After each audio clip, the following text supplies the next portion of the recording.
La cultura tiene que estar diseñada, la cultura tiene que estar siempre dibujada, lo que tú esperas.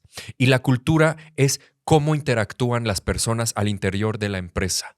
La interactividad es muy importante, pero yo creo que el gran problema es cuando el dueño de esta organización cree que los ideales que él tiene, sus comportamientos y sus creencias, los empleados deben de copiarlos. En ese momento hay un grave error. El planeta necesita en el presente y futuro líderes extraordinarios que tomen iniciativa y enfrenten con gran capacidad, valores e inteligencia los desafíos que enfrentamos a nivel global.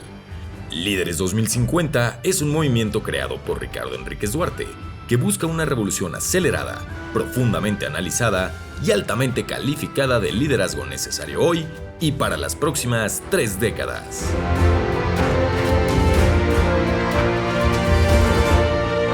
Hola, ¿qué tal, líderes 2050? Qué gustazo estar de nuevo con ustedes en este nuevo podcast de Líderes 2050, que ha sido una experiencia extraordinaria.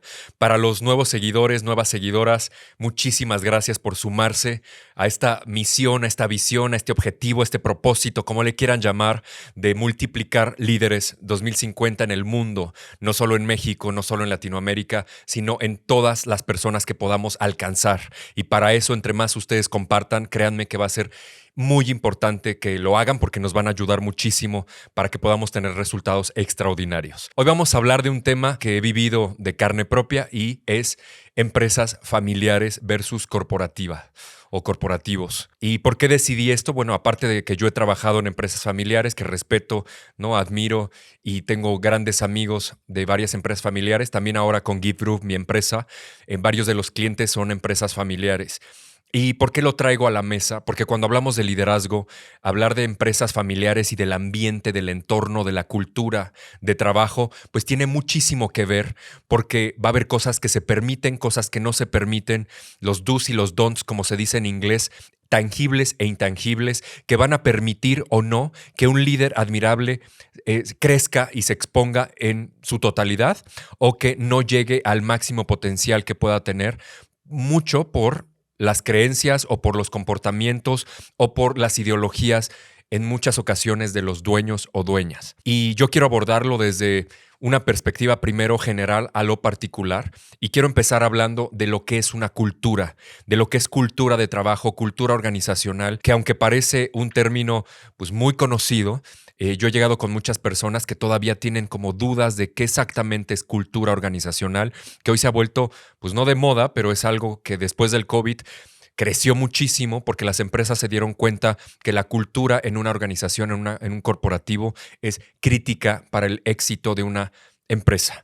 De hecho, hay un autor que me encanta, que es Drucker, ¿no? Peter Drucker, que dice: la cultura se come de desayuno a la estrategia, que es una frase muy utilizada desde hace décadas, pero sigue estando vigente y tiene toda la lógica. Una mala cultura va a impedir o va a sabotear a la estrategia del negocio. Tú puedes tener una estrategia magnífica, puedes tener gente extraordinaria, puedes tener muchos recursos, pero si tu cultura es de cuchillazo, si tu cultura es de traición, si tu cultura es de miedo, si tu cultura es de regaño, de autoritarismo, pues claramente la gente se va a mermar y la estrategia se va a impactar. Y para dejarlo claro, para mí me gusta a veces decir que no es cultura y es algo instantáneo, es un comportamiento de un momento. Es algo que puede crecer como la hiedra. Eso no es cultura. Porque muchas empresas he llegado y, bueno, platícame de tu cultura. No, pues es que aquí hemos dejado y es lo que vemos. No, la cultura tiene que estar diseñada. La cultura tiene que estar siempre dibujada, lo que tú esperas. Y la cultura es cómo interactúan las personas al interior de la empresa. La interactividad es muy importante y es algo que se mide a lo largo del tiempo. No es un comportamiento que nada más va a ser de un momento, como lo acabo de decir.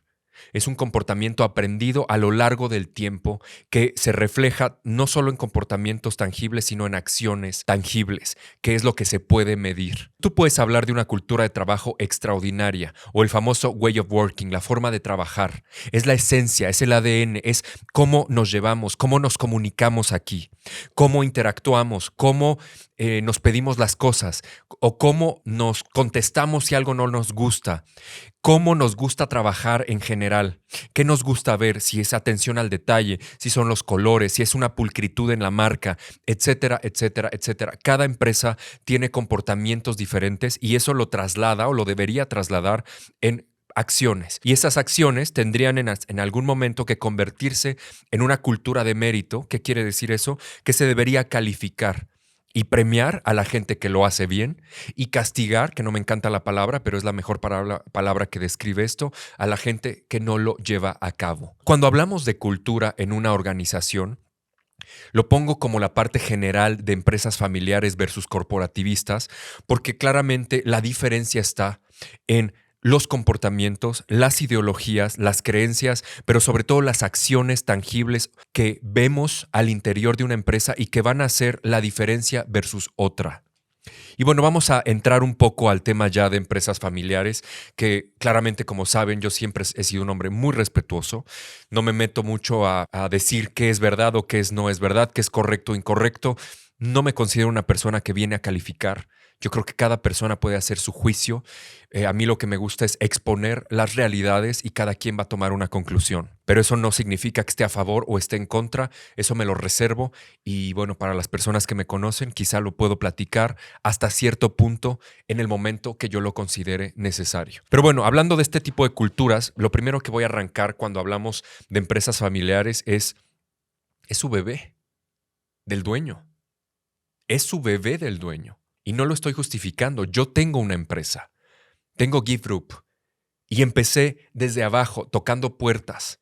Que ya después les voy a platicar toda esa historia en el podcast de emprendimiento, que lo van a escuchar muy pronto. Pero cuando tú tienes a tu bebé, lo que tú buscas es cuidarlo, protegerlo, que se vea bonito, que esté bien alimentado, que nadie le grite, etcétera, etcétera, etcétera. Es cuidarlo todo el tiempo. Desde que despiertas hasta que te duermes y hasta cuando estés dormido, que esté protegido tu bebé. Pero cuando hablamos de esto, no estoy justificando, pero es un entendimiento lógico que todos los empresarios, cuando hablamos de su empresa familiar, chica, mediana, grande, micro, el tamaño que sea, el amor que le ponen a esa organización es gigantesco. Por eso ahí viene la mentalidad de dueño que yo siempre la promuevo. Aunque no sean los dueños, siempre actúa como si fueras el dueño o la dueña, porque vas a lograr que la protección y que las cosas, la calidad, los estándares, las expectativas sean muy grandes. Y eso es muy importante. Siempre, tenlo en cuenta. Pero bueno, esa es la primera cosa que yo quería decir. La segunda es la necesidad de que crezca, ¿no? La necesidad de no soltarlo. Por el miedo a que crezca tu empresa, pues lo que uno quiere, no yo, porque yo ya eso lo aprendí, créanme que eso es lo que les enseño a institucionalizar a las empresas, lo que les ayudo a destrabar un poco al dueño, pero la mayoría de los dueños que he visto, cuando hay un problema en el ciclo de vida de la empresa, que ahorita lo voy a contar, es que no quieren soltar a su empresa. Entonces toman todas las decisiones. ¿A qué me refiero? El viernes, cuando están el equipo trabajando y se tienen que quedar porque hay que entregar algo el lunes o el mismo viernes o el sábado, y hay que pedir las pizzas, por ejemplo, pues muchos de los dueños, y le estoy hablando de empresas grandes, y no es juego, no voy a decir nombres por ética, pero hay CEOs gigantescos que deciden qué tipo de pizza se va a pedir el viernes en la noche. Si es hawaiana, si es de queso, si es de pepperoni. Le estoy hablando de ejecutivos que ganan cientos de miles de pesos o de dólares al año de empresas tototototas. Y yo le digo, oye, ¿y por qué no le dejas que tome la decisión tu equipo? A lo mejor querían tacos, querían tortas, querían sushi, querían no sé qué. ¿Por qué tú tienes que tomar esa decisión? Y ahí viene una matriz, ¿no?, de decisión típica, que hay empresas que ponen, bueno, de 0 a 5,000 el becario o el intern, de 5,000 a 50,000 el analista o coordinador, de 50,000 a 100,000 el gerente va a tomar una decisión, de 100,000 a 200,000 el director, de 200,000 en adelante o de 500,000 en adelante el CEO. Y entonces pueden tomar decisiones ya más estructuradas, tomada la decisión en valor al impacto. Ahora van a decir, Ricardo, pero no todas las decisiones tienen que ver con dinero. Te la compro, pero es una métrica para empezar al menos a estructurar algún tipo de decisión, sobre todo para contratación de proveedores, de negocios, fusiones, adquisiciones, marca, inversión, etcétera. No me voy a meter a ese tema. Es un ejemplo nada más esa matriz de decisión. Pero ojo, ahí es donde te das cuenta y empiezas a ver ciertos comportamientos de ciertos dueños que no quieren soltar. Y eso es muy frustrante, sobre todo para ejecutivos de alto nivel que lo que quieren es tomar decisiones, que lo que quieren es aportar su conocimiento y no los dejan los dueños por miedo a que no esté bien tomada la decisión, y empiezan los problemas, empieza la frustración, empieza el coraje interno, empieza ya la ansiedad y muchas veces se pierde a ese talento. Hay que tener cuidado. Entonces, bueno, hablaba del ciclo de las empresas de la vida. Yo por ahí tuve alguna capacitación en algún momento en una empresa de un señor que se apellida Dices, que habla de un libro, el Life Cycle of Business of Companies o algo así, que en español es el ciclo de vida de las organizaciones. Se me quedó grabado ahí algo muy interesante, que es la trampa del dueño. Entonces, lo que menciona este autor es que durante el crecimiento de una empresa, es desde que nace, ¿no?, la idea, hasta que sale al mercado y después se desarrolla, va creciendo, llega un momento de estabilidad y después viene el declive y la muerte. Entonces, cuando ya estás en el prime o en el máximo, pues de lo que se trata es de que tienes que innovar, renovar, cambiar la estrategia para que sigas creciendo, esa curva vaya para arriba, no se estanque y luego caiga. Y justo en ese momento de estancamiento o de declive se le llama owner trap, que en español es la trampa del dueño, o el entrampado, o que está atorado ahí el dueño, donde no quiere soltar. Y ahí es muy riesgoso, porque la innovación se frena, porque hay muchas decisiones, porque es muy burocrática la compañía, porque tienes que pasar por varios pasos para que te aprueben una firma de algo, y entonces se convierte en el típico elefante blanco, que es una frase también muy común en las organizaciones, donde para mover una pierna tienen que pasar muchísimos procesos y entonces la gente empieza a frustrarse, la competencia ya salió a mercado y tú pasaron 2 años y apenas están en research y después están en producción y después están en calidad y después están en marketing y luego en focus group y luego no sé qué y luego en investigación de mercado y luego en prueba piloto de venta, bla, bla, bla, bla, bla, hasta que sales al campo. Y ya te tardaste año y medio, ya te tardaste más de un año, cuando la competencia ya va muy avanzada. Ahora van a decir, Ricardo, es que no siempre hay que ir al lado de la competencia, hay que poder hacer las cosas mejor, que es mejor calidad que tiempo. Bueno, ese es un debate. Depende de la situación, no es blanco-negro, es un matiz. El siguiente tema, o lo que quiero que platiquemos sobre empresas familiares, yo siempre me pregunto el por qué. Como saben, cualquier persona puede decir el qué, y lo digo con total respeto, pero decir el porqué de las cosas tiene un grado de conocimiento, de investigación y de análisis un poco más profundo. Y yo diría a veces no tan poco, a veces muy profundo. Y cuando yo me pongo a analizar y me pongo a estructurar este podcast, yo lo que digo, bueno, ¿por qué razón, aparte de cuidar al bebé, aparte de no soltar por miedo a que las decisiones estén mal tomadas, por qué razón tendría un dueño, una empresa familiar, que actuar de esa manera? Y entonces encontré un gran problema. El gran problema, desde mi perspectiva, y otra vez, alguien puede diferir y se vale, y ojalá me puedan mandar comentarios si alguien difiere o si alguien lo suma y lo aborda de la misma manera que yo. Bueno, pues yo encantado en escucharlo. Pero yo creo que el gran problema es cuando el dueño de esta organización cree que los ideales que él tiene, sus comportamientos y sus creencias, los empleados deben de copiarlos. En ese momento hay un grave error. Les voy a poner un ejemplo, y es una realidad. Tuve un caso de una persona, no voy a decir la religión, pero no podía comer carne roja. Y entonces nadie de la organización podía llevar carne roja en su lunch, en la hora de la comida, o del desayuno o snack. No podían. Van a decir, Ricardo, bueno, ¿dónde te paras? ¿Dónde ves esas historias? Bueno, aunque no lo crean, es real. Yo, Ricardo, viví una historia que se las voy a contar. En algún momento yo estaba en una posición ejecutiva importante y me siento con una persona, jamás voy a decir el nombre, no al menos en la cámara, no se me hace correcto. Y ya en la plática, estábamos en la comida, ni siquiera en un momento de trabajo.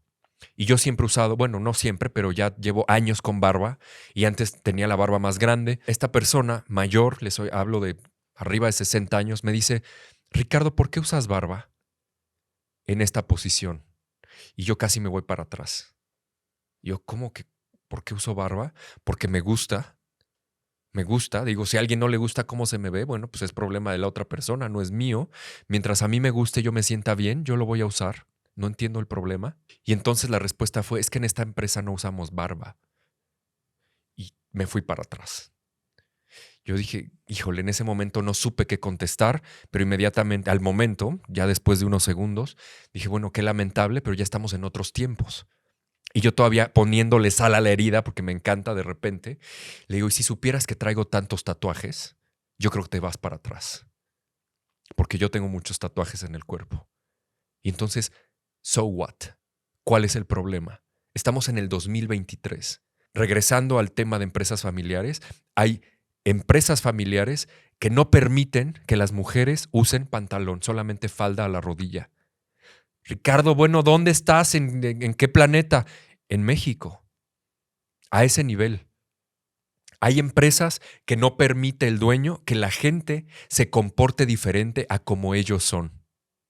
Y ese es el gran problema que yo encontré. Y ahí esto va para los dueños, que tengo muchos amigos. Yo soy dueño también. O sea, yo también tengo que reflexionar eso y créanme que lo hago todos los días. Va a haber momentos donde la gente piense diferente a ti.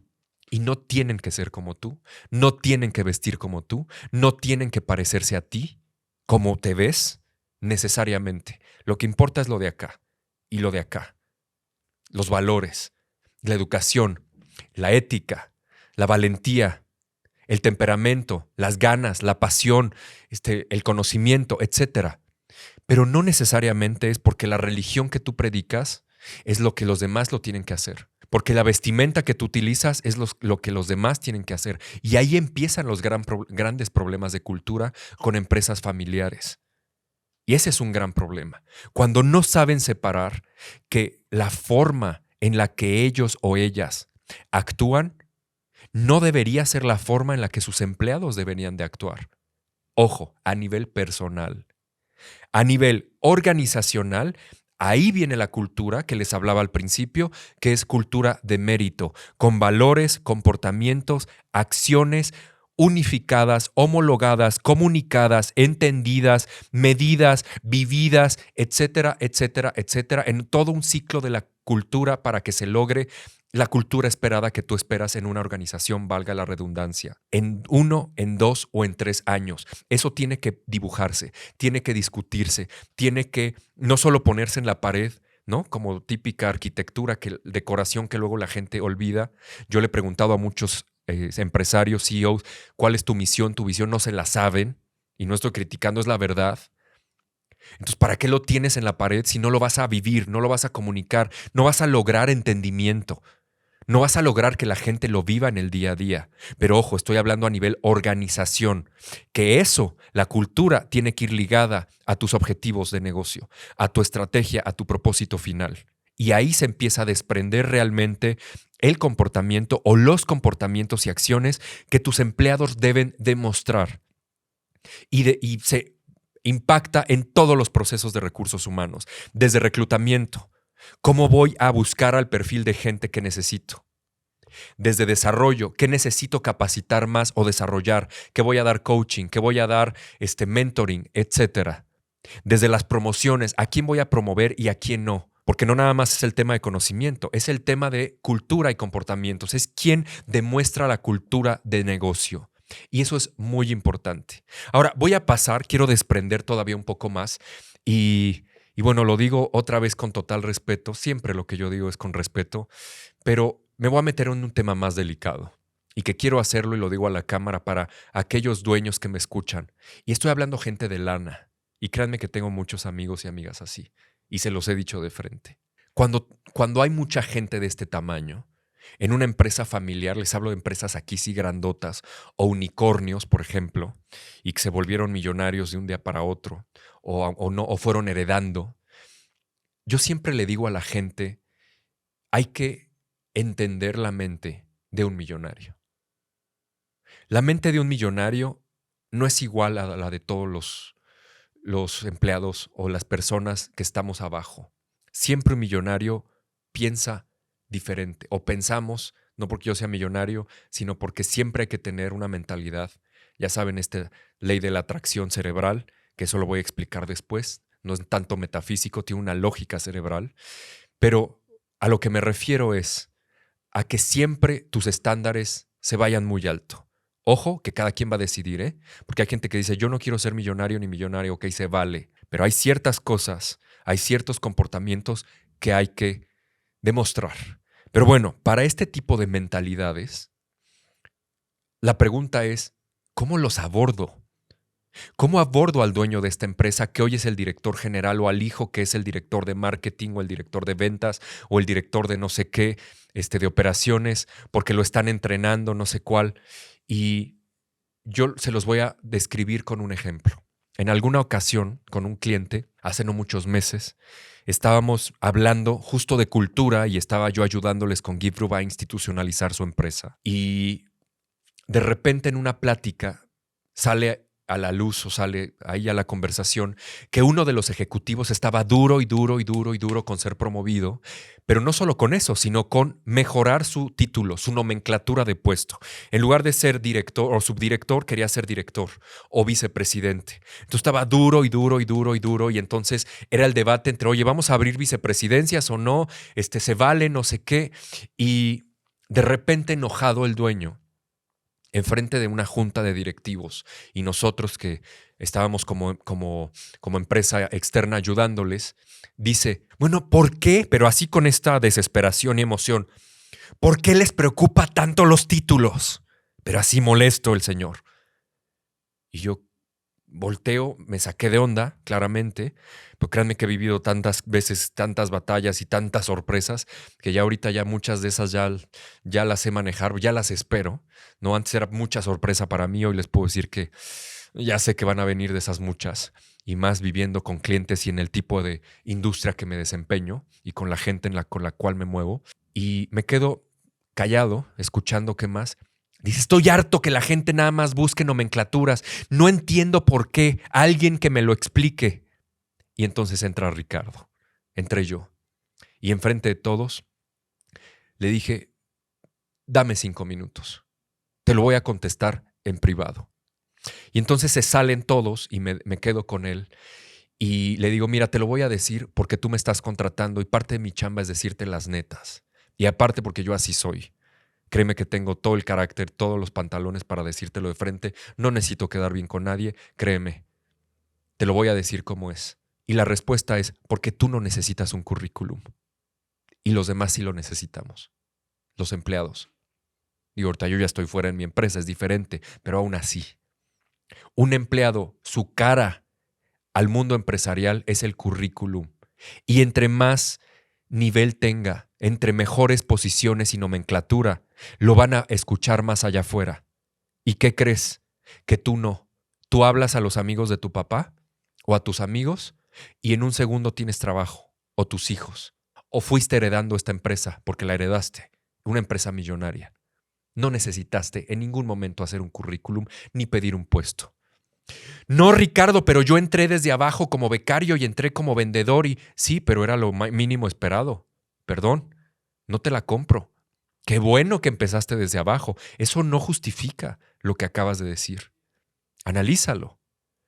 Y ahí es donde yo les invito a estos empresarios y a esta mentalidad de dueño millonario. Entiende, pero me voy a ir a lo contrario. También he tenido gente que he cruzado en mi carrera y lo he contado en otros podcasts, que yo digo, híjole, lo menos que quiero es trabajar contigo, porque justo haces lo que yo no predico, que es un líder 2050.